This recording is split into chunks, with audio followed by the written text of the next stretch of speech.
Amen, merci. Vous allez bien? Est-ce que vous avez bien dormi?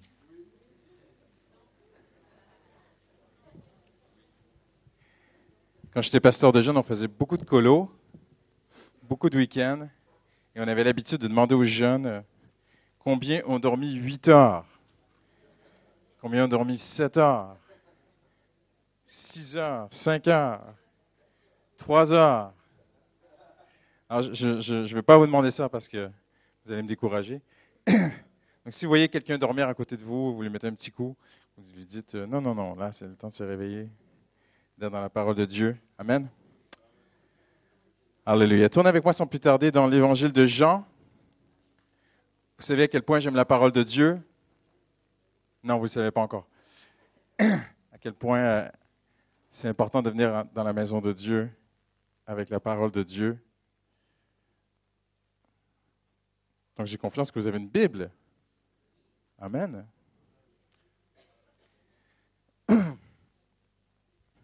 Quelqu'un peut me dire le texte qu'on a étudié hier soir, qu'on a regardé ensemble? Ah, tout le monde parle en même temps là. Luc 11, 52, qui dit quoi?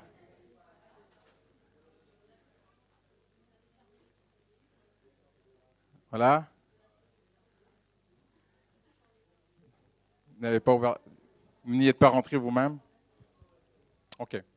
C'est l'un des premiers textes dans le Nouveau Testament qui adresse l'importance de la connaissance de Dieu. Et ce n'est pas le seul, ce n'est pas le dernier. Je vais vous amener ce matin vers la fin complètement. C'est tellement beau de voir que Jésus n'a pas répondu aux pharisiens ni aux sadducéens, pas parce qu'il ne les aimait pas, mais à cause de leur indisposition de cœur. En fait, le Seigneur ne leur a pas donné la clé, mais il l'a donnée à ses disciples. Alors, on va aller dans Jean, le chapitre 17. Jean 17.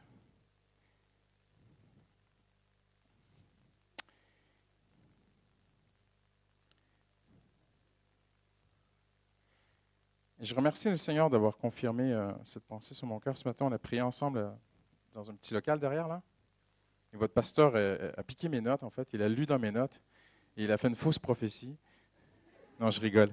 En fait, il n'a rien lu de mes notes, il ne savait rien et il a prié exactement mon message. Donc, je pense vraiment que c'est une parole de Dieu ce matin. Amen. Et Jésus dit ceci, il dit à ses disciples, on va le prendre au verset 1, « Ainsi, après avoir parlé, Jésus leva les yeux au ciel et dit, « Père, l'heure est venue, glorifie ton Fils afin que ton Fils te glorifie, et que selon le pouvoir que tu lui as donné sur toute chair, il donne la vie éternelle à tous ceux que tu lui as donnés. Or, la vie éternelle, c'est qu'ils te connaissent, toi, le seul vrai Dieu. »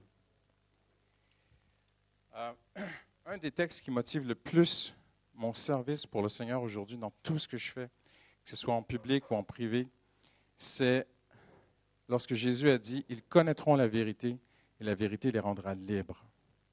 Je suis sur Paris depuis 6 ans. Je n'ai jamais vu de ma vie dans cette génération autant de fausses doctrines, autant de dérives évangéliques, du tout, du n'importe quoi. Je n'ai jamais vu ça de ma vie comme ça. Et on reçoit périodiquement des gens à l'Église qui sont en souffrance de ces dérives, qui ont été blessés, on a abusé d'eux. Et pour tout vous dire, même, j'ai reçu une jeune femme en entretien qui était en psychiatrie, en fait, internée pour folie, tout ça. Et on a passé du temps en parlant ensemble et tout. Et tout ce qu'elle me décrivait de sa vie correspondait à des chocs post-traumatiques de des gens qui ont vécu la guerre ou des choses comme ça. Alors je lui dis, mais est-ce que tu as vécu des choses dans ton enfance? Est-ce que tu as été blessé? Est-ce qu'on t'a abusé? Est-ce que dans ton pays d'origine, vous avez vécu la guerre? Rien de tout ça, absolument rien. Une vie paisible. Et je n'arrivais pas à mettre le doigt sur ce qu'elle vivait jusqu'à ce que je comprenne que c'est dans une dérive sectaire qu'on a tellement abusé d'elle. Personne ne l'a touchée physiquement, en fait. Mais on lui a mis des choses dans la tête, si terribles qu'on l'a rendue folle, en fait, cette pauvre jeune femme. Et elle me dit, pasteur, depuis que je suis à votre église, je revis dans la simplicité de comprendre la parole de Dieu. Et Jésus a dit, ils connaîtront la vérité et la vérité les rendra libres. Et il y a des gens qui payent beaucoup d'argent pour être libres aujourd'hui. Il y a des gens qui se démènent pour être libres. Il y a des gens qui font tout et n'importe quoi, qui sont prêts à tout pour être libres. Mais Jésus a dit, ils connaîtront la vérité et la vérité les rendra libres. Et c'est la connaissance de la vérité. Et ce matin, je veux regarder avec vous ce texte où Jésus dit, « Or la vie éternelle, c'est qu'ils te connaissent, toi le seul vrai Dieu. » Et la thématique de notre week-end, c'est connaître Dieu. Donc tout d'abord, qu'est-ce que la vie éternelle? Très important. Parce qu'on peut l'interpréter de toutes sortes de façons. Vous avez peut-être grandi dans une famille chrétienne, peut-être que vous êtes une deuxième génération de chrétiens évangéliques, une troisième même. Peut-être que vous êtes tout nouveau ici, peut-être que vous avez évolué dans un autre milieu avec d'autres croyances. Et en fait, on a tous notre perception de ce qu'est la vie éternelle. Mais que voulait dire Jésus lorsqu'il a dit « Or la vie éternelle ». En fait, il faut comprendre qu'il parlait il y a 2000 ans. Il ne parlait pas des Français, il parlait des Juifs qui évoluaient dans une société gréco-romaine. Et la Bible est écrite en grec. Et il y a 3 compréhensions au temps de Jésus pour la vie. 3 sortes de vie. Je vais vraiment essayer de vulgariser les choses et les simplifier au maximum ce matin pour qu'on aille droit au but, qu'on ne perde pas de temps. Je ne vais pas nuancer mes propos. La première forme de vie, c'est la vie bios. C'est les arbres, c'est le gazon, c'est toute forme de vie de base. OK? La deuxième forme de vie, c'est la vie psyché, qui nous donne le mot psychique, intelligence, réfléchir. Donc, pour les gens à l'époque de Jésus, on regardait la vie autour de nous, on disait un arbre, la vie bios. On regardait un chien, la vie psyché, parce que le chien peut réfléchir. Mais aussi l'homme. L'homme a la vie psyché, l'homme a une autre forme de vie qu'un arbre. J'espère que vous croyez ça. Sinon, on peut se parler après, on va vous expliquer certaines choses. Mais on n'a pas la même forme de vie qu'un arbre. OK? Maintenant, il y a toutes sortes de croyances, d'animisme et tout, les esprits. Non. Bios, c'est bios. Et nous avons une forme de vie qui sait réfléchir. Mais Jésus parle d'une troisième forme de vie. C'est la vie Zoé. Et la vie Zoé, c'est la vie éternelle. Et en fait, dans certains textes de la Bible, on dit seulement la vie. Et dans d'autres, on dit la vie éternelle. Par exemple, Jésus va dire, tous ceux qui ont faim, qui ont soif, qu'ils viennent à moi et qu'ils boivent des eaux vives. Et là, tu lis ça en français, tu dis, ah, les eaux vives, c'est les eaux d'un torrent, ce n'est pas les eaux stagnantes d'un étang latent, rempli de bactéries et tout. Non, ce sont des eaux vives qui coulent d'un torrent, c'est la présence de Dieu, c'est merveilleux. Mais ce n'est pas ce que Jésus a dit. Jésus a utilisé le mot Zoé. Si quelqu'un a soif, qu'il vienne à moi et qu'il boive de l'eau Zoé. Ah, une eau de vie éternelle. Une forme de vie que l'homme n'a pas en lui-même, d'une certaine façon. OK? Et je vais juste vous lire une définition très intéressante qui a marqué ma vie, en fait, sur la vie éternelle. Et elle dit ceci. Le terme grec, traduit faute de mieux, parle par éternel, ne précise pas nécessairement la durée de cette vie, mais plutôt sa qualité profonde. Et je m'arrête ici ce matin pour vous et moi, parce que Jésus n'a jamais, quand on étudie les évangiles et le Nouveau Testament, on réalise en fait que Jésus n'a pas mis beaucoup l'accent sur le fait qu'après la mort, tu vivras éternellement. Ce n'est pas ça l'évangile. Ça, c'est une petite partie de l'évangile. L'évangile, c'est quelque chose de beaucoup plus vaste, de beaucoup plus grand, de beaucoup plus profond. Et la vie éternelle, dont Jésus parle ici, lorsqu'il dit « Or, la vie éternelle, c'est qu'ils te connaissent ». En fait, Jésus parle beaucoup plus de la qualité de cette vie que de sa durée. Bien sûr, elle durera éternellement, mais elle commence maintenant. Ta vie éternelle, elle commence le jour de la nouvelle naissance, où tu nais de nouveau, où le Saint-Esprit vient vivre en toi. La vie éternelle, c'est la vie même de Dieu, en fait. C'est la vie de Dieu lui-même. C'est le souffle de Zoé, de la vie de Dieu que Dieu met dans ses enfants, qui fait que si tu n'es pas né de nouveau, en fait, tu ne comprends pas. Il faut l'expérimenter. Et quand tu nais de nouveau, il y a une vie en toi. Tu dis, il y a comme une nouvelle vie. On dit même, je vis une nouvelle vie. Mais en fait, tu ne vis pas vraiment une nouvelle vie parce que tu n'es pas mort, tu n'es pas retourné dans le ventre de ta mère. Et c'est ce que Nicodème ne comprenait pas. C'est ce que Jésus essayait d'expliquer à Nicodème. Il dit, il te faut naître de nouveau. Mais il dit, mais est-ce qu'un homme peut retourner dans le sein de sa mère? Mais non, il n'est pas question de ça. Il est question qu'il manque dans ta vie la vie éternelle, la vie de Dieu. On pourrait même traduire, pour mieux comprendre aujourd'hui en termes modernes, or, la vie de Dieu, c'est qu'il te connaisse, toi, le seul vrai Dieu. Et le désir de Dieu, c'est que chacun d'entre nous, nous puissions avoir cette vie éternelle en nous. Mais ce n'est pas qu'un ticket pour le ciel. Cette vie vient avec tous ses attributs. C'est la personne même de Dieu qui vient vivre en toi, qui transforme ta vie. Et tous les théologiens s'alignent pour dire que le centre de tout le Nouveau Testament, le centre de notre théologie, vous allez dire c'est la croix. Oui, mais attention, la croix c'est un moyen pour arriver quelque part. Tout est par la croix, tout est par la foi, bien sûr, dans la croix, mais pour quelque chose.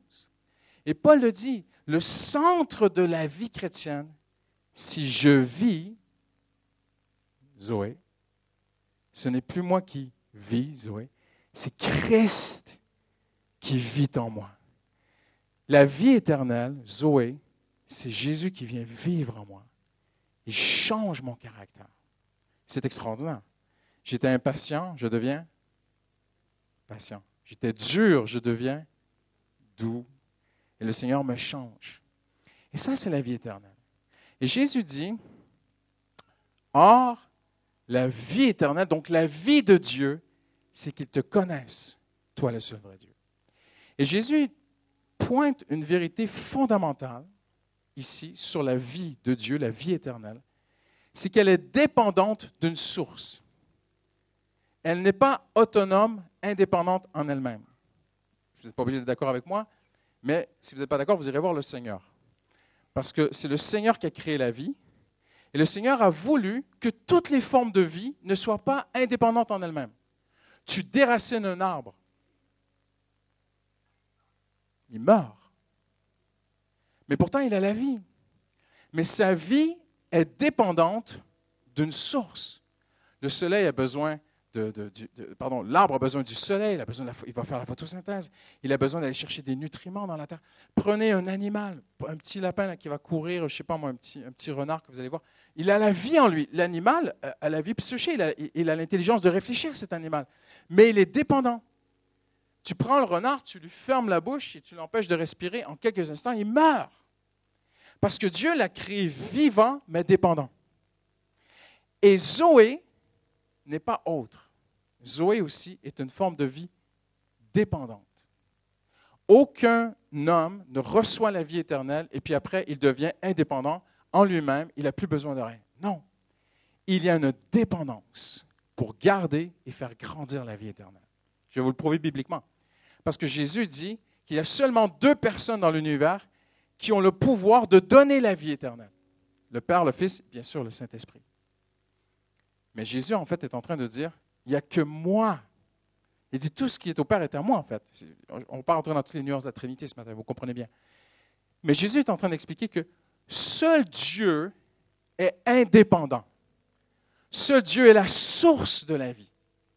Et il donne la vie éternelle à ceux qui viennent à lui, mais ceux qui viennent à lui et qui reçoivent la vie éternelle de lui demeurent dépendants de lui. Vous voyez où je veux venir?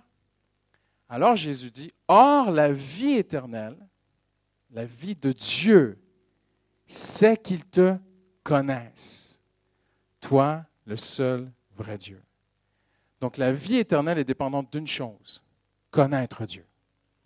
Ta vie éternelle n'est pas nourrie lorsque tu sers à l'Église. La vie éternelle n'est pas nourrie lorsque tu évangélises. La vie éternelle, je vais même vraiment vous bousculer ce matin. Vous n'allez pas m'aimer, mais on va bousculer certaines choses. La vie éternelle n'est pas nourrie quand tu lis la Bible. Mais jetez ce pasteur dehors, lapidez-le. Eh bien, je vais vous le prouver publiquement. N'est-il pas écrit la lettre tue? Mais l'Esprit vivifie la lettre. Lire la Bible sans le Saint-Esprit, tu peux faire mal à des gens avec la Bible. Tu peux te faire mal avec la Bible. Tu as besoin du Saint-Esprit. Et le Saint-Esprit, c'est la vie éternelle. Donc, nous sommes créés dépendants de Dieu pour continuer à vivre de la vie éternelle de Dieu. Et cette vie est comme un arbre. Un arbre peut être en santé, un arbre peut être faible, un arbre peut être fort. Un chrétien peut être vivant spirituellement, mais faible dans sa foi. Et un chrétien peut être vivant spirituellement et se fortifier dans sa foi, et grandir dans sa foi, et porter du fruit, et même se multiplier dans sa vie spirituelle. C'est extraordinaire. Parce que Jésus dit même que ceux qui ont soif viennent à lui, boivent des eaux vives, Zoé, de Jésus, et à leur tour peuvent, incroyable, donner des eaux vives. Est-ce que Dieu a fait de nous des petits dieux? Non, non, non, non. C'est que Jésus passe maintenant à travers toi pour que toi aussi, tu puisses communiquer de la vie aux gens autour de toi. C'est impressionnant. Je sais que ça bouscule vos mentalités. Mais tout ce que je dis est biblique. C'est pour ça que le Seigneur veut se servir de toi et de moi pour toucher des gens. Parfois, tu vas toucher, le Seigneur s'est servi de moi. Oui, il s'est servi de toi parce qu'il vit en toi. Tu as la vie éternelle, tu te nourris de la connaissance de Dieu, la vie éternelle grandit en toi. Et à un moment donné, tu partages ce que tu as reçu. Et là, les gens sont touchés. Mais j'ai reçu quelque chose. Ce n'était pas qu'intellectuel, ça a touché mon cœur. On entend ça parfois, les gens, c'est notre langage évangélique. Ça a touché mon cœur, ce que vous avez dit. Il y a une sœur, elle m'a téléphoné, elle m'a parlé, et puis elle m'a encouragé. Et ça a dépassé une sorte d'encouragement humain. Ça a touché mon cœur, ce que ma sœur m'a dit au téléphone. Oui, parce que la vie éternelle est passée. Vous pouvez dire l'onction, vous pouvez dire la puissance de Dieu, la présence de Dieu, la toucher. Mais tout ça, c'est Zoé. C'est la vie même de Dieu. Hallelujah. Et Jésus dit, or, cette vie-là, c'est qu'ils te connaissent, toi le seul vrai Dieu. J'arrive bientôt à la fin de ma pensée. Qu'est-ce que la connaissance de Dieu? C'est la première fois qu'on voit dans l'histoire, à travers les écrits historiques que nous avons, les recherches archéologiques et tous les appuis que nous avons, c'est la première fois qu'on voit le mot gnosis, connaissance, être utilisé dans un sens spirituel. Platon, Socrate n'ont pas utilisé la connaissance au sens spirituel. Pour Platon, je ne vais pas rentrer là-dedans ce matin, c'est un peu complexe, mais pour Platon, la connaissance, c'est la capacité de réfléchir, de s'imaginer des choses, de conceptualiser les choses. Et Socrate va le rendre encore plus simple. Socrate va dire toute la science, c'est soit pratikos en grec, pratiquer, ça doit être pratique, et gynoskos, ça doit être intellect. La science, c'est intellect et pratique, c'est tout. C'était tout pour les Grecs. Jésus arrive avec quelque chose de nouveau. Or, la vie éternelle, c'est qu'ils te connaissent. Gynoskos. Jésus l'utilise, la connaissance. Parce qu'il est le Créateur, en fait. Il voit le vide qu'il y a dans la philosophie et la pensée grecque. Il veut amener la vie éternelle dans l'âme, dans le cœur de l'homme. Et Jésus dit, la vie éternelle, c'est qu'ils te connaissent. Maintenant, on n'a pas le temps ce matin, mais si on va voir les écrits de Paul, Paul va parler de la connaissance. Il va dire aux Éphésiens, il dit qu'il prie pour les Éphésiens afin que les Éphésiens puissent connaître Dieu. Mais Paul n'était pas grec, il était juif. Et Paul dit aux Philippiens que son plus cher désir, c'est de connaître Jésus. Mais, Pasteur Christian, Paul le connaissait, Jésus. Oui. Il y a une rencontre initiale, mais comme j'ai dit, tu ne peux pas vivre ta vie sur ta rencontre initiale. Ce n'est pas un grec qui écrit le Nouveau Testament, c'est un juif. Et pour les juifs, il y a quelque chose de très, très différent. C'est que chez les juifs, la connaissance, c'était l'expérience. Pour un juif, si tu n'as pas l'expérience, tu ne peux pas en parler. Tu peux sortir des plus grandes universités avec toute la connaissance. Tu as lu l'encyclopédie des vaches. Tu sais tout sur l'anatomie des vaches. Tu arrives au marché, tu parles avec des fermiers, ils vont dire « Tu connais rien, toi. » Nous, on connaît. Nous, on touche les vaches, on les traite tous les matins. Pour le grec, l'encyclopédie de l'anatomie des vaches, c'est ça la connaissance. Pour le juif, c'est le fermier qui a la connaissance des vaches. Vous me suivez? C'est simple, parce que j'essaie de vraiment simplifier les choses. Et c'est un juif qui écrit le Nouveau Testament. Et c'est un homme qui a rencontré Jésus sur la route de Damas. Et pour Paul, la connaissance de Dieu n'est pas une connaissance qu'on reçoit en ouvrant la Bible et en ayant une simple lecture intellectuelle, ni une étude intellectuelle. Tu peux faire un doctorat en théologie. Moi, j'ai vu des gens faire des doctorats en théologie, et je vous l'ai dit, c'est une histoire vraie. Faire un doctorat en théologie et terminer athée. Et virer tous ses livres. Complètement confus. Parce que la connaissance n'est pas quelque chose d'intellectuel pour le chrétien. Elle est intellectuelle, mais pas que. Elle est totale, en fait. Bien sûr, Dieu passe par notre tête, mais il touche le cœur. Et pour le chrétien, la connaissance est une expérience. Saviez-vous qu'avant le Moyen Âge, le mot savoir, parce que si on parle aujourd'hui du mot savoir, je dis à des Français comme ça, qu'est-ce que ça veut dire pour vous le mot savoir? Ah, c'est la connaissance. Le savoir, il faut savoir, il faut savoir. Je ne veux pas me moquer. Hein. Mais saviez-vous qu'avant, en fait, le mot savoir a changé de sens lorsque l'école est arrivée. Et qu'on a assis, j'ai rien contre l'école, j'aime beaucoup l'école, j'aime beaucoup étudier. Parce que ça, il est contre la connaissance. Non. Il faut garder les choses à leur place.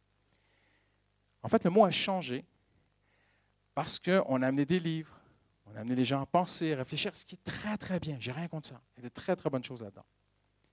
Mais avant l'arrivée de cet intellectualisme, le mot savoir venait du mot saveur, en français, en latin.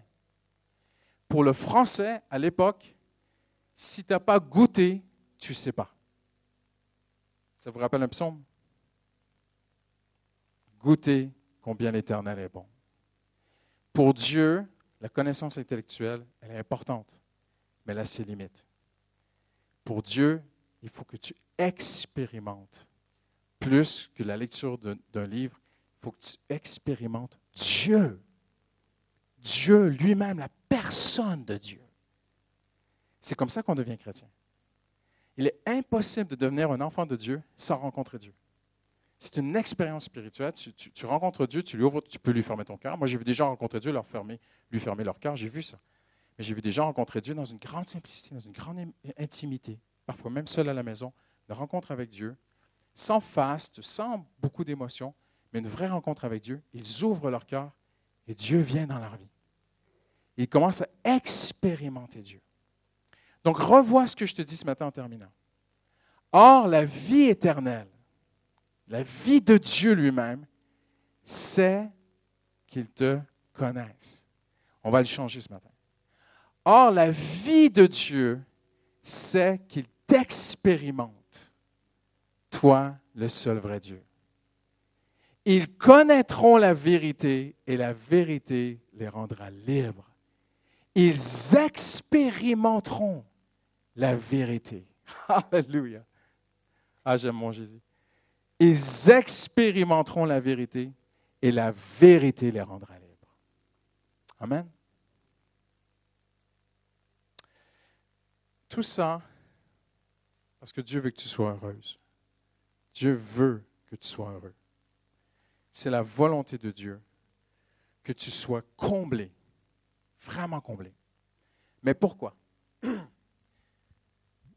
Parce que cette France, et c'est là où je vais aller ce matin, et Justine va venir parler dans un instant, cette France va, quand je suis arrivé il y a 17 ans, la France elle était vraiment pas bien. 17 ans plus tard, c'est pire. J'ai jamais vu la France comme ça. Une telle souffrance. On était au week-end éco, presque 7000 jeunes chrétiens de nos églises. Et on n'a pas le temps d'en parler ce matin, mais un jeune homme que j'ai pris chez moi qui était un trafiquant de drogue, le Seigneur l'a touché. Et il a donné son témoignage sur 6 ateliers. Et les jeunes ne savaient pas que c'était lui qui allait donner l'atelier avec un pasteur qui l'accompagnait, bien sûr. Et les jeunes faisaient la queue pour aller dans les ateliers. Le seul titre qui était affiché, c'était sur les addictions. Moi, j'ai grandi dans l'Église. Quand j'avais 16 ans, on faisait des conférences sur les addictions. on n'allait pas à l'atelier sur les addictions. Les jeunes n'allaient pas là. C'était la honte. Tu ne mets surtout pas la main sur la porte, tu rentres là, tu es tagué, ah ouais, tu es un addict, tu es un drogué, c'est très très mal vu. Aujourd'hui, j'étais là, quelques ateliers, on n'a pas pu rentrer. C'était blindé, c'était plein. J'ai dit, mais je suis pasteur, j'aimerais rentrer. On dit, vous ne pouvez pas rentrer, on est même en dehors des normes ERP de sécurité. Je dis, est-ce que je peux ouvrir la porte? J'ai ouvert la porte, il y avait des jeunes assis par terre sur le sol. Aucune honte, aucune gêne. Et à la fin, il y avait une période de questions et les jeunes levaient la main. Qu'est-ce qu'on fait avec l'héroïne? Qu'est-ce qu'on fait avec la cocaïne? Qu'est-ce qu'on fait avec le cannabis? Qu'est-ce qu'on fait avec la cigarette? Qu'est-ce qu'on fait avec la pornographie? Aucune gêne. Les jeunes posaient des questions. On a prié pour les jeunes. Les jeunes venaient devant et voulaient qu'on prie pour eux et qu'on les accompagne, qu'on les aide. Et là, je vous dis ceci, ça va faire 30 ans que je suis pasteur. Les livres de théologie ne marchent plus là. L'intellectuel, ça ne marche plus là. Toutes nos connaissances, toutes nos théories, là, je vais être très très fort avec vous ce matin, tous nos beaux chants d'église ne marchent plus. Nos plus beaux albums ne peuvent rien faire. Nos plus belles prédications ne peuvent rien. Ces jeunes ont besoin d'expérimenter la vie éternelle. Alléluia. Quand j'étais... j'ai amené quelques articles, merci Samy, tu les as imprimés pour rien. J'en parlerai pas, mais je regardais des articles sur la France, sur la drogue et tout ça, et le trafic de drogue et comment ça va et tout. Et si on a le temps, on en parlera ce soir. Mais avant d'être pasteur à Paris, j'étais itinérant pendant 7 ans. Après, j'étais pasteur sur une église qui s'appelle Mantes-la-Jolie pendant 4 ans. Et maintenant, je suis pasteur sur Paris depuis 6 ans. Un jour, un jeune homme vient à l'église. Il a tout perdu, en fait. Je vous fais une histoire très, très courte. Et il commence à s'accrocher à Dieu. Il a tout perdu. Sa femme l'a quitté. Quand je dis il a tout perdu, il a tout perdu. Il lui reste seulement un sac. Plus de travail, plus rien. Il a tout perdu. Sa femme est partie. C'est une histoire incroyable qui lui est arrivée. Et il commence à venir à l'église. Mais il ne se passe rien, en fait. Alors, il décroche, s'éloigne de Dieu, commence à dealer de la drogue, vendre de la drogue dans le quartier, avec les dealers et tout. Et le Seigneur m'a dit, prie pour lui. Et je prie pour lui, j'ai ses coordonnées, je suis en contact avec lui, je le texte et tout. Et je lui dis un soir, je suis devant ton appartement, je suis assis devant ton appartement, j'attends jusqu'à ce que tu rentres. Il dit, non, je veux pas que tu me vois comme ça, pasteur et tout. Non. Je vais régler mes trucs et je viendrai à l'église. Non. Moi, Dieu m'a dit de m'asseoir devant ton appartement, je suis là, je bouge plus, j'attends que tu arrives. Finalement, j'ai fait un deal avec lui, il m'a promis qu'on irait boire un café ensemble, donc je suis parti parce qu'il voulait vraiment pas me voir. Et puis on est allé boire un café, puis il m'a raconté toute sa douleur et sa souffrance. Et puis tu dis, mais il n'y a rien qui va marcher. Il n'y a rien. Et un jour, il m'écrit, il dit, je suis au bout de ma vie. J'ai tout perdu, il n'y a plus d'avenir. Je vais me suicider là, dans l'instant, pasteur. Je t'écris un texto. Je suis à Paris, sur le quai. Je me jette devant le métro. Et il y a une petite pensée qui m'a dit, écris au pasteur Christian, dis-lui que tu vas aller vivre chez lui. Et il me dit, j'ai 2 choix. Soit je me jette devant le métro, soit je viens chez toi. Alors je dis, viens à la maison. Alors, il ne se jette pas devant le train, il monte sur le métro, le RER et tout, et puis il vient chez moi. Et pendant qu'il vient, qu'il est sur la route, je m'assois dans mon bureau, je commence à écrire ce qu'on va faire. Je vais lui faire un programme, et puis voici toutes les bases de la Bible qu'on va revoir ensemble et tout, machin, da. Et le Saint-Esprit me parle. Il me dit, qu'est-ce que tu fais là? Amène-le-moi. Alors il arrive chez moi, je lui donne des bottes pour aller dans les bois, là. Des bottes de caoutchouc là, pour les fermiers. Parce que j'aime bien les prier dans les bois, à l'époque, quand j'étais en Normandie. Il arrive chez moi, je lui donne un petit sac à dos, avec une Bible et une paire de bottes. Et il dit, mais je fais quoi? Je dis, tu vas rencontrer Dieu. Il dit, mais c'est quoi le délire? Je dis, il n'y a plus personne qui peut t'aider. J'ai prié pour toi, je vais t'amener où je vais là-bas, là, dans les bois, c'était un très joli petit bois, mais il y avait comme une entrée dans le petit bois, c'est très très beau. Je dis, toi, tu rentres là, et puis Dieu est là-bas. Et il me regarde. Je dis, non, mais vraiment. Là, tu vas aller tout décharger, tu vas aller parler à Dieu. Et il me dit, bon, ok. Et il part. Et moi, je rentre chez moi. Et le soir arrive, il n'est pas rentré.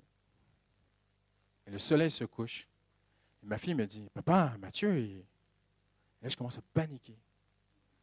Vous croyez au combat spirituel? Ça existe, hein? Je me prends une flèche dans ma tête. Je le vois pendu dans les bois. Et je sors de chez moi, je me mets à courir. Et je me dis, la vache. Pardon, excusez-moi, on est à l'église. Je me dis, Seigneur Jésus, Seigneur Jésus, Seigneur, je prie en langue, tout. Et j'entre, et juste comme j'arrive pour entrer dans les bois, il sort avec le sac à dos, un immense sourire. Il dit, Christian, j'ai rencontré Dieu. Délivré, tout, ressuscité. Hallelujah. Dieu est bon. Il refait sa vie. Il devient policier à la RATP dans le métro de Paris. Il me dit, pasteur, c'est extraordinaire. Là où je voulais mourir, maintenant je sauve des vies. Dieu le bénit et il traverse une épreuve. Il craque, il s'éloigne de Dieu. Et là, je ne le vois plus pendant 3 ans. Jusqu'à il y a 3 semaines. Il écrit à ma femme. Il lui dit, j'ai fait n'importe quoi de ma vie. Il a perdu sa maman, en fait. Et ça l'a beaucoup bouleversé. Il en voulait à Dieu, la colère, tout ça. Il a commencé à travailler en boîte de nuit. Je dis, mais c'est pas possible et tout. Et vous savez ce qui s'est passé? C'est que Dieu est extraordinaire. Le barman, c'est quoi un barman? C'est l'homme du bar, barman. Okay? C'est lui qui donne de l'alcool aux gens. Le barman de la boîte de nuit où Mathieu travaille, lui, rétrograde, le barman rencontre Jésus. Et Mathieu l'appelle et dit, mais qu'est-ce que tu me racontes? J'ai rencontré Jésus-Christ et tout, machin et tout. Et puis, il y a un certain langage de cité là-dedans, je ne vais pas les imiter et tout. Et puis Mathieu, il dit, mais c'est pas vrai. Et Mathieu est revenu à Jésus. Il nous a texté. Il m'a dit, Christian, j'avais un mauvais esprit en moi. J'ai crié à Dieu chez moi. Je te dis, il y a un truc qui est sorti de moi. Comme de l'air est sorti de moi. Et j'ai senti un fardeau immense, toute la colère, la haine, l'amertume que j'avais. Tout est parti. Et le Seigneur est en train de le reconstruire alors que je vous parle. Ça, c'est l'Évangile. Un pasteur ne peut pas faire ça. Un album de louange ne peut pas faire ça. L'Église ne peut pas faire ça. La connaissance intellectuelle ne peut pas faire ça. Or, la vie éternelle, c'est qu'il t'expérimente, toi, le seul vrai Dieu. Dieu a un plan pour la France. Vous savez où il est? Tournez-vous la personne à côté de vous. Poke, on dit sur Facebook, là. Pointez la personne à côté de vous et dites-lui, tu es le plan de Dieu pour la France. Dites ça à la personne à côté de vous.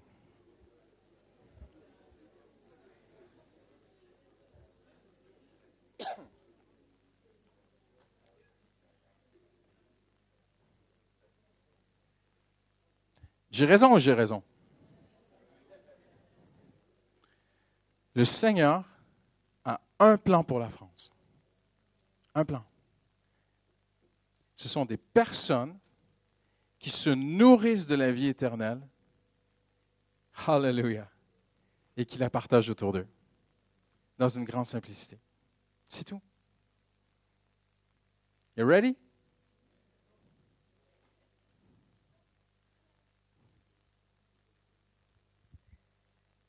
Yes.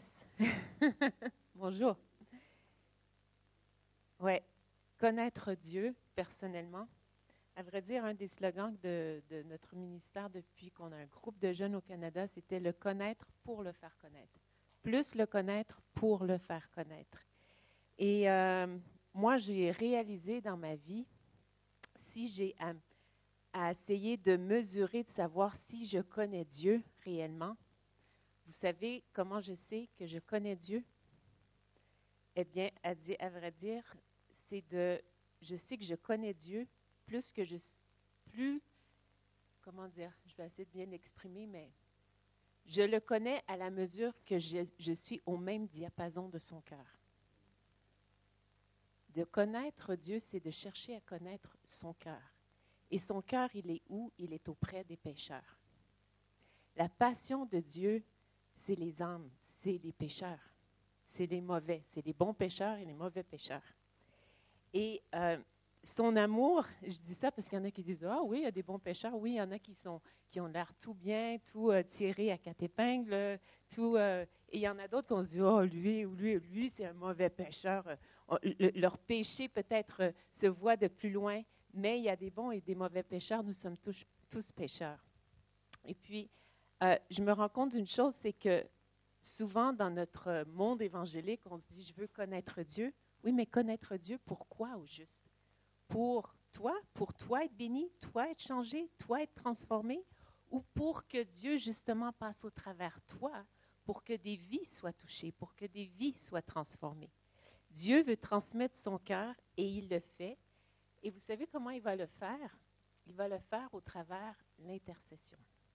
Il va le faire au travers vos moments de prière avec lui. L'intercession, ce n'est pas que de prier pour nos propres besoins à nous, mais c'est de prier pour les autres.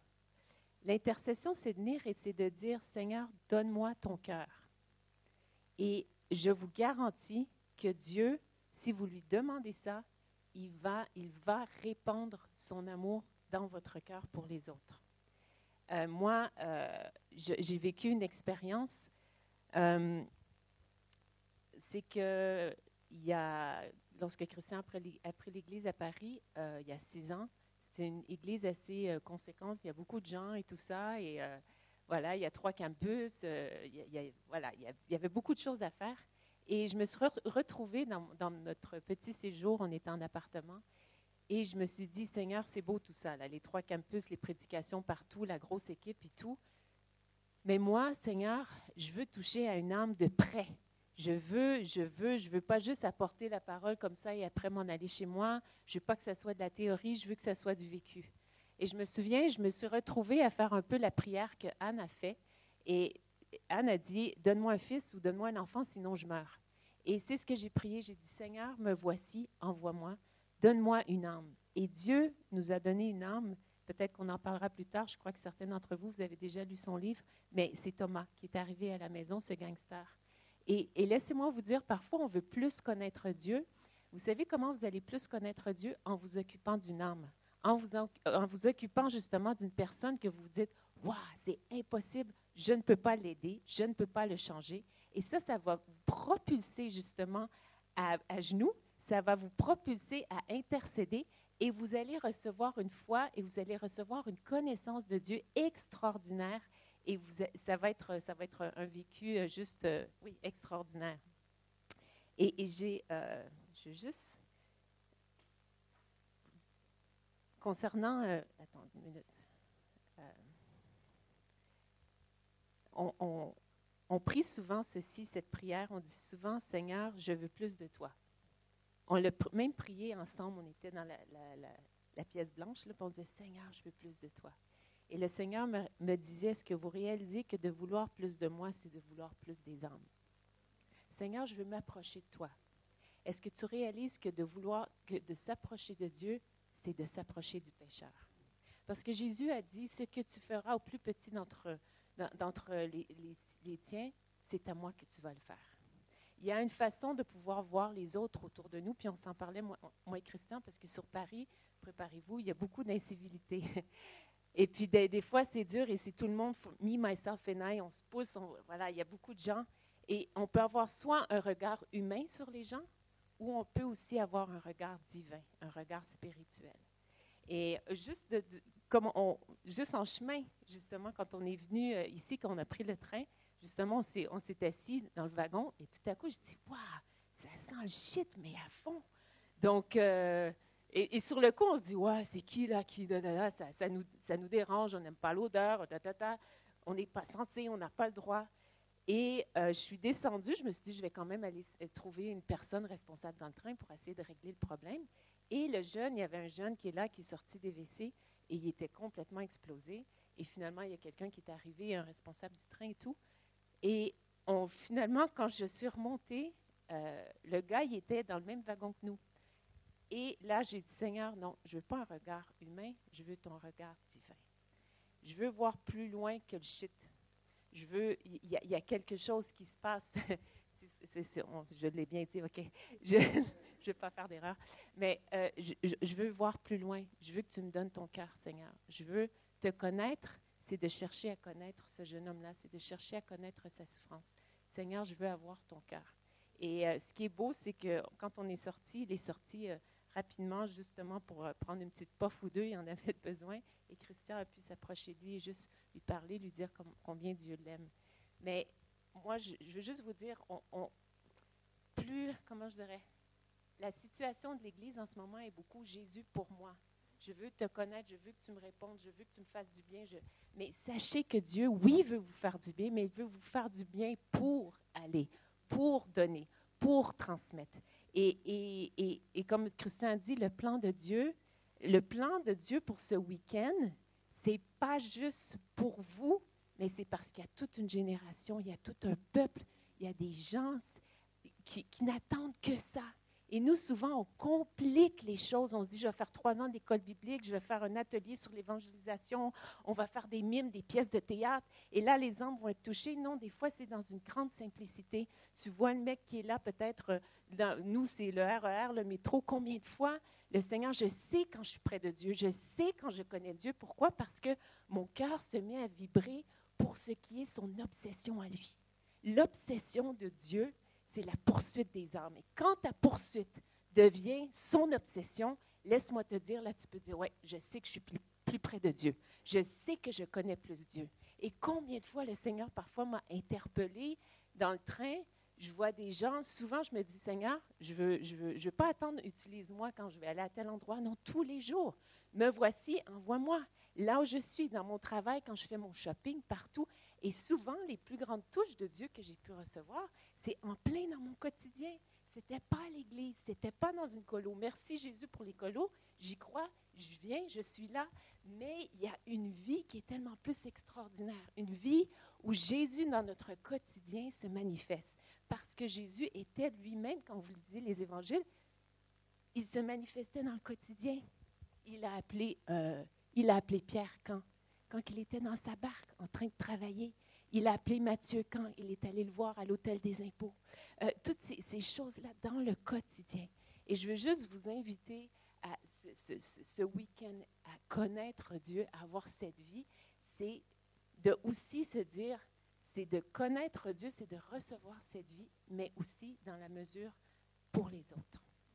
C'est tout simplement la simple pensée que j'avais pour vous. Et je voulais juste dire aussi que c'est « Agis en moi, Seigneur, pour agir au travers moi ». On a chanté « Ouvre les yeux de mon cœur, je veux te voir, Seigneur ». Eh bien, qu'on puisse voir les gens autour de nous.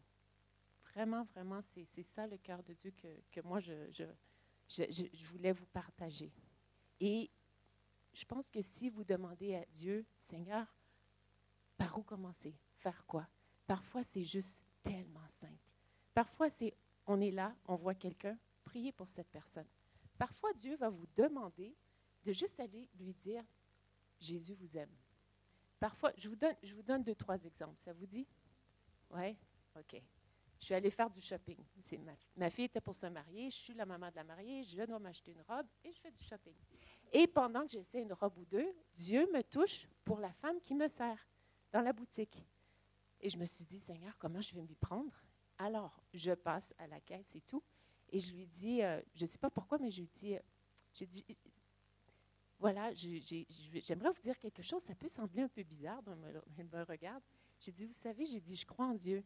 Et je ne sais pas, mais j'ai dit, est-ce que vous avez un besoin? Est-ce qu'il y a quelque chose que vous aimeriez, pour lequel je prie pour vous? Elle me regarde et dit, vous feriez ça? Je dis, oui. Elle me dit, ah oui. Et elle a commencé, mon fils, tap, tap, tap, tap, tap. Une Française de chez Française qui ne croit pas du tout en Dieu, mais tellement touchée. Et j'ai marqué, je me souviens, j'ai marqué dans mon téléphone son nom. Elle m'a juste dit son nom avec sa requête. Et quand je suis repassée 3 mois plus tard, elle m'avait comme oublié et j'ai racheté un truc et j'ai dit, ah, au fait, comment va votre fils, Jean? Ça va, sa santé? Elle a dit, et elle s'est souvenue. J'ai dit, ah, je ne vous ai pas oublié, hein? Je prie pour vous. Une chose tellement simple, toute petite. Et vraiment, je vous dis, Dieu va vous inspirer de paroles, parfois d'un sourire, parfois de juste aider, parfois, voilà. Et pour moi, vraiment, je sais, lorsque je suis près de Dieu, lorsque j'ai le cœur de Dieu, parce que j'ai ce cœur d'amour pour les âmes perdues. Et puis voilà, c'est tout ce que je voulais partager. Alléluia. C'est ma femme. Vas-y. Je veux juste vous lire une citation. Le fameux livre que Christian, hier, vous savez que le petit papier avec ses petites lunettes, là, lui a donné, c'est Andrew Murray. C'est un livre sur l'intercession. Et voici ce qu'il a écrit. Il a dit ceci. L'intention de Dieu est que le travail de son esprit, parce qu'on a parlé de la vie, Zoé, de l'esprit, est que son esprit suive les prières de son peuple. L'intention de Dieu est que le travail de son esprit suive les prières de Samy, suive les prières de Jean-Paul, suive les prières, mettez votre nom. Il attend notre intercession pour agir. Il attend l'intercession de Pauline pour agir. Il attend l'intercession de Marilyn pour agir. Dieu gouverne en grande partie le monde et l'Église par les prières de ses enfants. Que Dieu ait fait en sorte qu'en grande partie, son propre royaume soit dépendant de la fidélité de l'intercession de son peuple est un mystère incroyable. Mais c'est pourtant une réalité et une vérité biblique que nous pouvons voir d'un couvert à l'autre de la Bible. Dieu cherche des intercesseurs. Dans sa grâce, il a fait en sorte que ses accomplissements dépendent de la prière des hommes. Dieu attend après toi, après moi. La preuve, c'est que Dieu cherche des intercesseurs. Ésaïe 59:16, il voit qu'il n'y a pas un homme. Il s'étonne de ce que personne n'intercède. L'intercession, Dieu a besoin de notre intercession parce que c'est ce qui le fait agir. Il s'attend après nous. Ce que tu liras sur la terre sera lié dans les cieux. Ça commence sur la terre pour que les choses puissent prendre place spirituellement. Et voilà. Et l'intercession va façonner ton cœur à toi, va déposer. Laisse-moi dire que quand tu pries et tu pleures pour les âmes, Dieu te donne tout l'équipement, toute la puissance et tout l'amour qu'il te faut pour aller vers eux. Et la foi qu'il faut pour qu'ils puissent changer. Amen. Voilà. Alléluia. On va terminer en prière.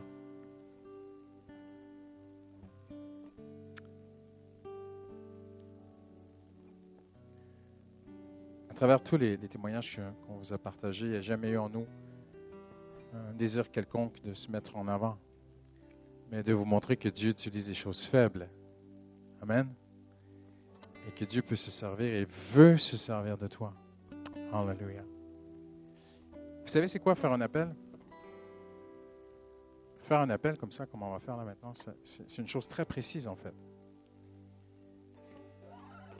C'est de répondre à la parole de Dieu, de ne pas rester un spectateur, mais de devenir participant de ce que le Saint-Esprit a dit. Mais c'est aussi pour moi, en tant que pasteur, de laisser le Saint-Esprit faire quelque chose dans ton cœur. Un temps spécial où le Saint-Esprit fait quelque chose. Je m'excuse, parfois on dit des petites phrases évangéliques qui sont très bien intentionnées. On va dire, je vais prier pour toi. Ou les gens viennent devant, pasteur, pouvez-vous prier pour moi? C'est très honorable. Il y a une place pour ça, c'est respectable, j'ai pas de problème avec ça. Mais j'ai appris avec les années à ne plus dire aux gens, je vais prier pour toi, mais je vais prier avec toi. Toi, tu as besoin d'ouvrir la voix, la bouche, exprimer ta voix. Et j'aimerais faire un appel ce matin, c'est ce que j'appelle souvent l'appel impossible.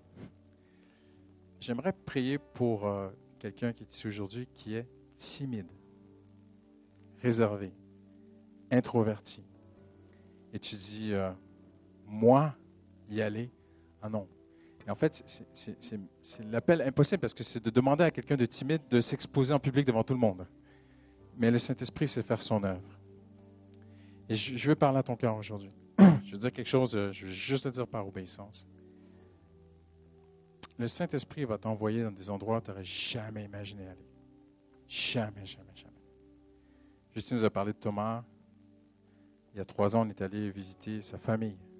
Et ça s'appelle le Bronx, en fait, le quartier où ils habitent. Et c'était le jour de Noël. Et la veille, une maman, je vous le dis un peu parce que c'est la vraie vie, OK? Et le Saint-Esprit veut toucher les vraies choses.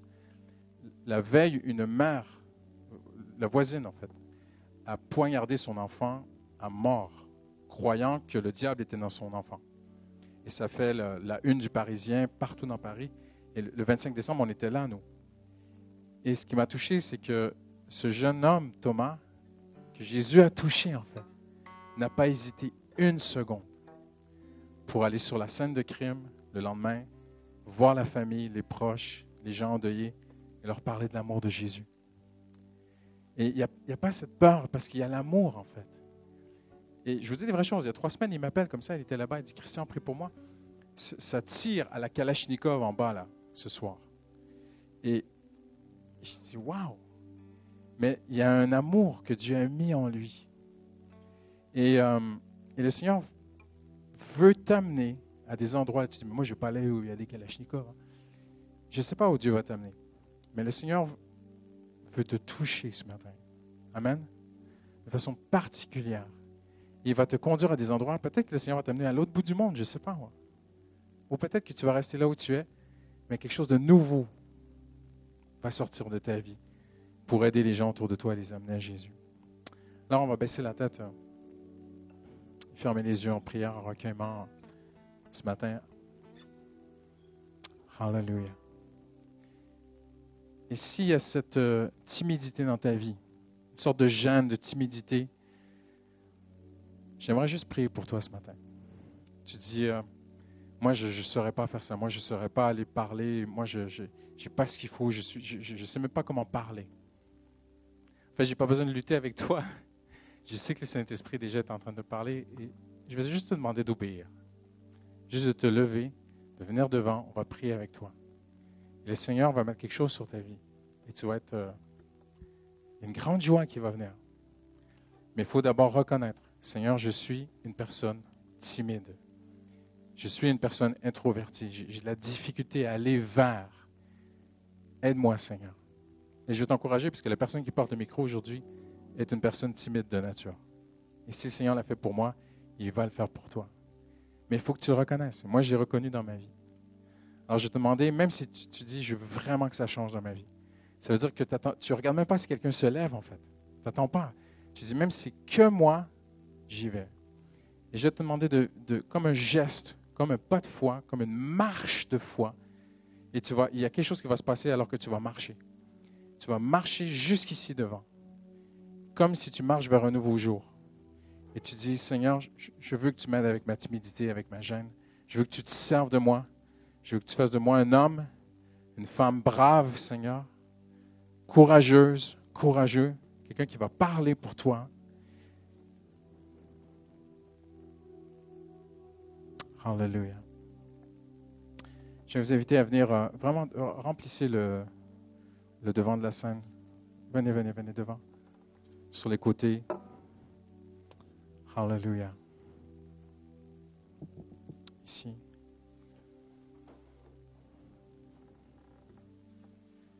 Hallelujah. Précieux Jésus. Hallelujah. Hallelujah. Hallelujah. On va se lever ensemble, tous ensemble.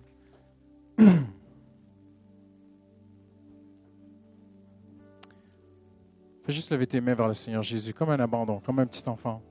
Le royaume de Dieu est pour les enfants. Tu dis, Seigneur, je te donne mon cœur ce matin. Fais juste lui dire, Seigneur, je te donne mon cœur, je te donne qui je suis.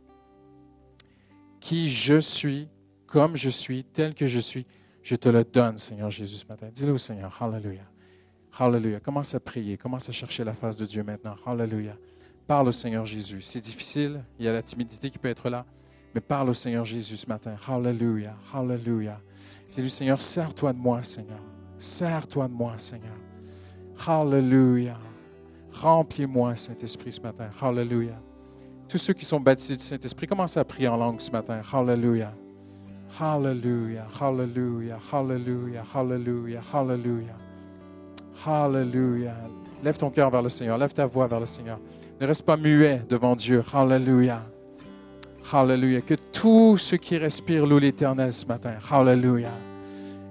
Hallelujah. Hallelujah. Hallelujah. Hallelujah. Dis-lui, Seigneur, j'ai besoin de te connaître, Seigneur, comme jamais dans ma vie, Seigneur. J'ai besoin de te connaître comme jamais dans ma vie, Seigneur. Or, la vie éternelle, hallelujah. Or, la vie de Dieu, c'est qu'il t'expérimente, toi, le seul vrai Dieu. Hallelujah. Hallelujah, hallelujah, hallelujah, hallelujah, hallelujah. Holy Spirit of God, hallelujah. Hallelujah. Agis, Saint-Esprit. Hallelujah. Précieux Seigneur Jésus, précieux Dieu. Tu es bon, Seigneur. Tu es merveilleux, Seigneur. Tu es glorieux, Seigneur. Hallelujah. Hallelujah, hallelujah, hallelujah. Redonne ton cœur au Seigneur Jésus ce matin. Redonne-lui ton cœur. Hallelujah. Confie-lui ta personnalité, ton cœur, qui tu es, ta gêne, ta timidité. Hallelujah, précieux Jésus. Hallelujah. Dis-lui, Seigneur, je veux te servir. Dis-lui, Seigneur, je veux te servir, Seigneur. Je veux que ma vie compte, Seigneur. Envoie-moi, Seigneur. Sers-toi de moi, Seigneur Jésus. Pas seulement les pasteurs, pas seulement certaines personnes, Seigneur. Moi aussi, Seigneur. Sers-toi de moi, Seigneur. Hallelujah. Dis-le au Seigneur Jésus. Sers-toi de moi, Seigneur. Hallelujah. Hallelujah. Hallelujah. Hallelujah. Ils connaîtront la vérité les rendra libres. Hallelujah. Ils expérimenteront la vérité. Jésus est la vérité. Hallelujah. Et tu nous libères, Seigneur. Tu nous libères de toute timidité. Tu nous libères de toute gêne, Seigneur, de toute culpabilité, Seigneur. Hallelujah. Précieux Jésus. Précieux Dieu. Hallelujah. Hallelujah. Hallelujah. Hallelujah.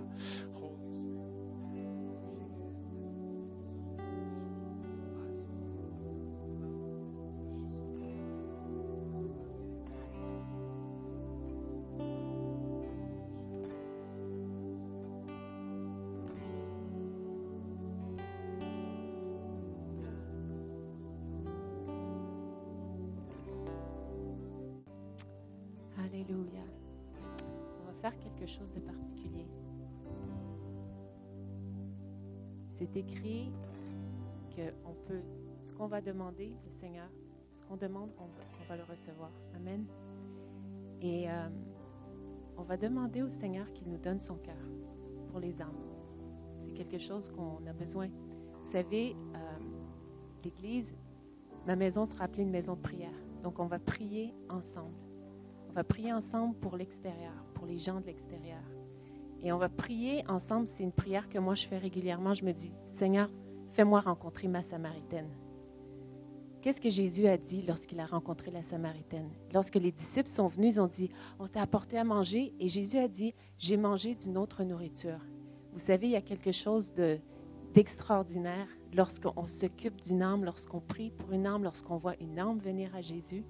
Et le Seigneur veut vous faire vivre cette vie-là. Il est venu lui-même, justement, car Dieu a tant aimé le monde qu'il a donné son Fils. Et il s'est donné à vous pour que vous puissiez aussi vous donner, pour qu'il y ait des âmes qui viennent, que vous ayez cette joie. Amen, c'est une joie inexplicable. Et vous allez tout simplement, on va changer ce lieu en une maison de prière. Et on va prier pour les âmes ensemble. Vous savez, moi, plus on écoute les infos, et parfois on écoute les infos, on se dit, mais c'est terrible dans le monde dans lequel on vit. On analyse les infos. Et le Seigneur, dernièrement, m'a dit, arrête, prie quand tu écoutes les infos. Prie pour les situations de ce qui se passe. Prie les petites filles qui se sont faites attaquer à Annecy, dans un lieu tellement beau, dans un parc.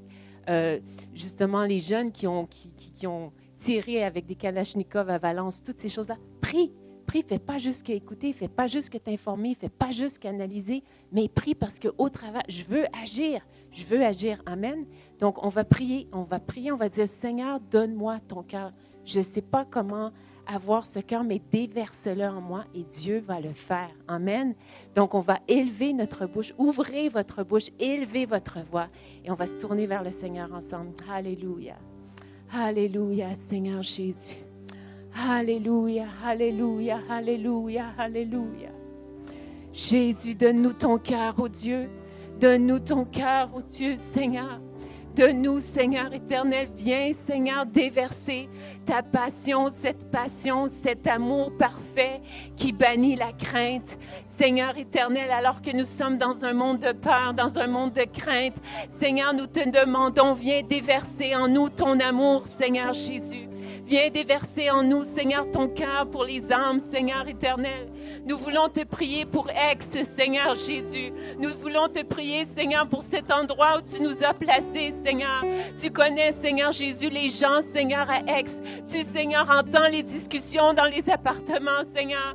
Tu vois, Seigneur, les couples brisés, Seigneur. Tu vois, Seigneur, le riche, Seigneur, avec ses diplômes, Seigneur, avec ses titres, mais qui se sent tellement vide, Seigneur. Tu vois ceux, Seigneur éternel, qui sont, Seigneur, peut-être, Seigneur, dans la précarité, Seigneur. Tu vois, Seigneur éternel, Jésus, viens ouvrir nos yeux, Seigneur. Donne-nous de les voir aussi. Donne-nous de ne pas juste s'habituer, Seigneur. On ne veut pas être des spécialistes qui analysent le pourquoi, mais Seigneur, on veut être envoyé par toi. On veut être envoyé avec une puissance, Seigneur. Envoie-nous auprès de nos voisins, Seigneur. Donne-nous, Seigneur éternel, une puissance, un amour véritable, Seigneur, pour notre patron, Seigneur Jésus. Alléluia, Seigneur Jésus. Oh, Seigneur, on t'invoque, on te prie, Seigneur. Sans toi, on ne peut pas, Seigneur. Il n'y a que toi, Seigneur. Déverse. Fais-nous connaître ton cœur, Seigneur. Fais-nous connaître, Seigneur. Donne-nous, Seigneur, éternel, d'avoir ce discernement, Seigneur Jésus. Oui, Seigneur, de discerner, Seigneur, le cœur de ces gens, Seigneur. Alléluia. Alléluia, alléluia, Seigneur. Donne-nous cette passion, Seigneur, que tu as, Seigneur, qui t'a emmené jusqu'à la croix, Seigneur. Tu t'es donné jusqu'au bout, Seigneur. Donne-nous cette foi de croire, Seigneur, que les vies vont changer, Seigneur. Alléluia, que tu es la seule solution, Seigneur. Alléluia, alléluia, alléluia. Alléluia, Seigneur, on te prie pour les jeunes, Seigneur. On te prie pour les jeunes, Seigneur. On te prie pour ceux qui sont pris, Seigneur, dans toutes ces addictions, Seigneur éternel. Oh, Seigneur éternel, ce que tu as commencé, ce que tu as fait, ce qu'on t'a vu faire, Seigneur, tu veux le faire, Seigneur, à nouveau. Tu veux, Seigneur Jésus, ce que nous, on a pu goûter, Seigneur. Tu veux, Seigneur Jésus, le faire à nouveau, Seigneur. Alléluia. Alléluia, Seigneur, envoie-nous. Envoie cette église, Seigneur Jésus. Alléluia, jeunes et vieux, Seigneur éternel. Oh, Seigneur, que des couples, Seigneur, des personnes plus âgées deviennent, Seigneur, des parents spirituels, Seigneur éternel, qui vont, Seigneur, se déverser, Seigneur, alléluia, parce que tu leur as donné, Seigneur, parce qu'ils ont une parole, ils ont une vie, ils ont un amour, ils ont une expérience, Seigneur, à partager. Seigneur Jésus, alléluia, Seigneur. Oui, Seigneur, viens faire naître, Seigneur, que ce week-end, Seigneur, soit un week-end où on te connaît, mais où, Seigneur Jésus, on entend, Seigneur, ton appel, Seigneur Jésus. Alléluia, Seigneur. Oui, Seigneur, fais retentir cet appel, Seigneur. Alléluia, Seigneur, nous voulons déjà te prier pour lundi, Seigneur. Alléluia, que lundi, que chacun d'entre nous, on puisse expérimenter, Seigneur. Alléluia, Seigneur éternel. Cette joie, Seigneur Jésus, d'être utilisé, d'être envoyé par toi, Seigneur, là où nous sommes, là où nous travaillons, là, Seigneur, où nous te représentons, Seigneur, la terre missionnaire où tu nous as placés, Seigneur Jésus. Alléluia, Seigneur. Merci, Seigneur. Merci, Seigneur Jésus. Alléluia, Seigneur. Priez pour une âme. Le Seigneur vous met une âme à cœur et on va prier ensemble. Priez, élevez votre voix. C'est peut-être quelqu'un dans votre famille, c'est peut-être un voisin, c'est peut-être un prof d'école. Je ne sais pas c'est qui, mais priez, élevez votre voix pour cette personne en ce moment. Alléluia.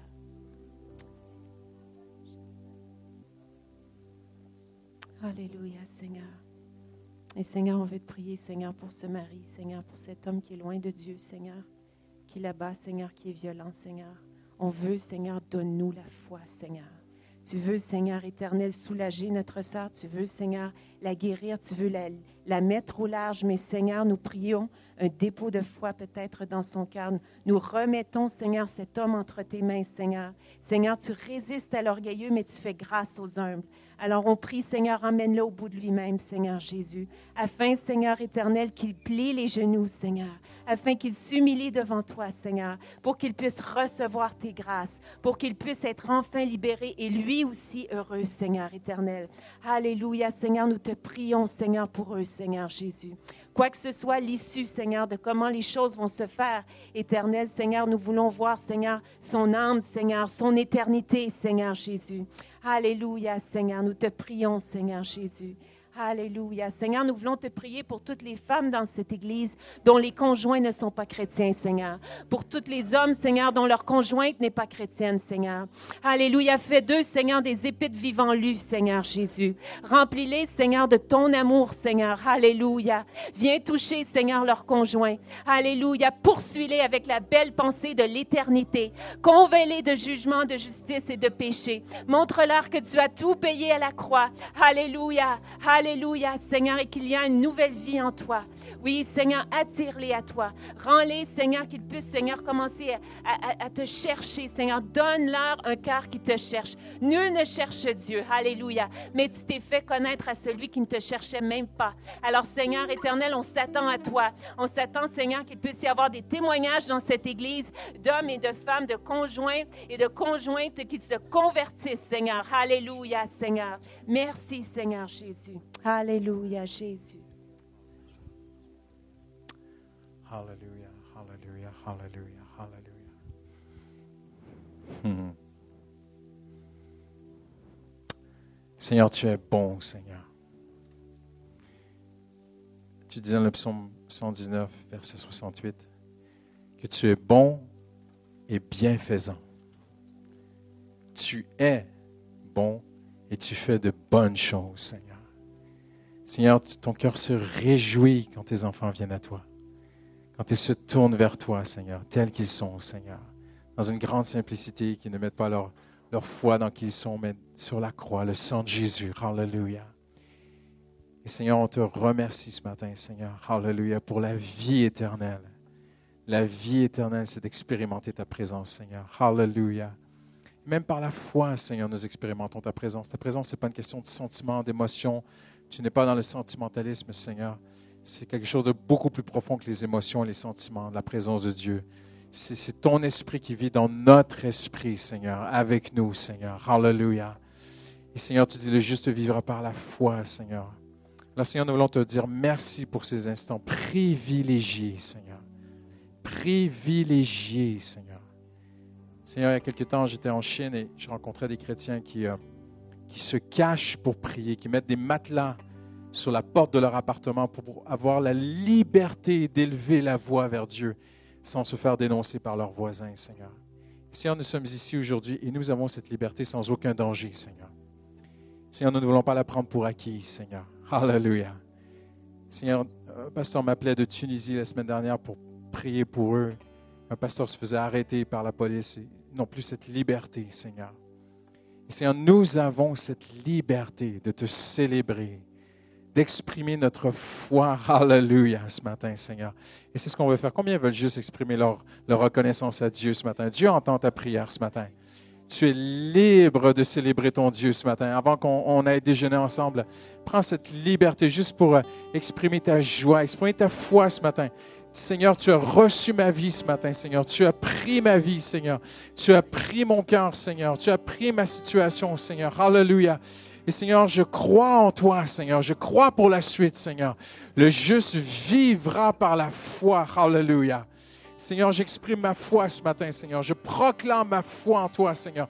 Je proclame ma confiance en toi, Seigneur Jésus, ce matin. Alléluia. Alléluia. On se lève une dernière fois ensemble.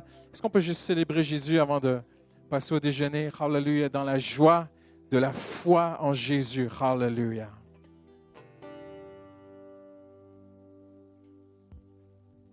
Nous voulons chanter que Dieu est bon, Amen, pour tout ce qu'il a fait et tout ce qu'il fera encore.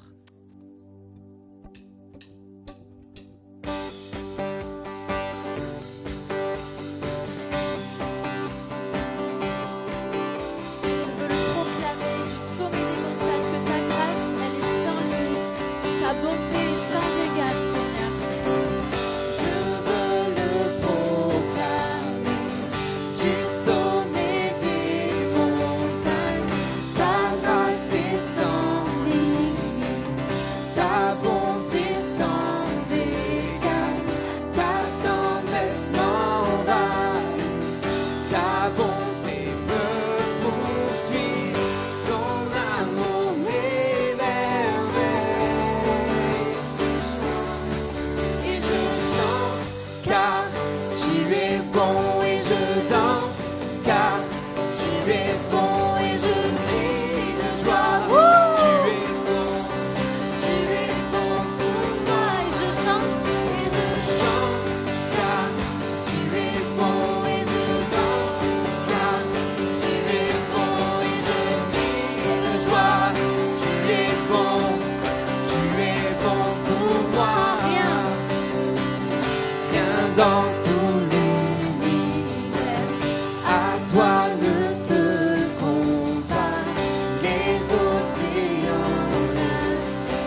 de joie.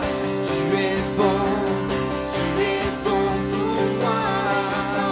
Je chante car tu es bon et je danse car tu es bon et je crie de joie. Tu es bon pour moi. Un cri sur ma vie te célèbre. Tu es bon, vent, soleil, pluie, mon cœur te redit, tu es bon,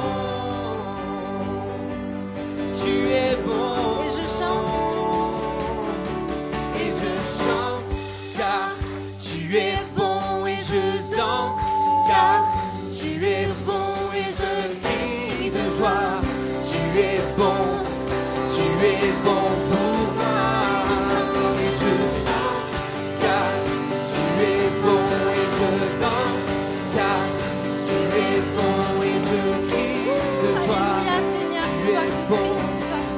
Tu es bon pour moi.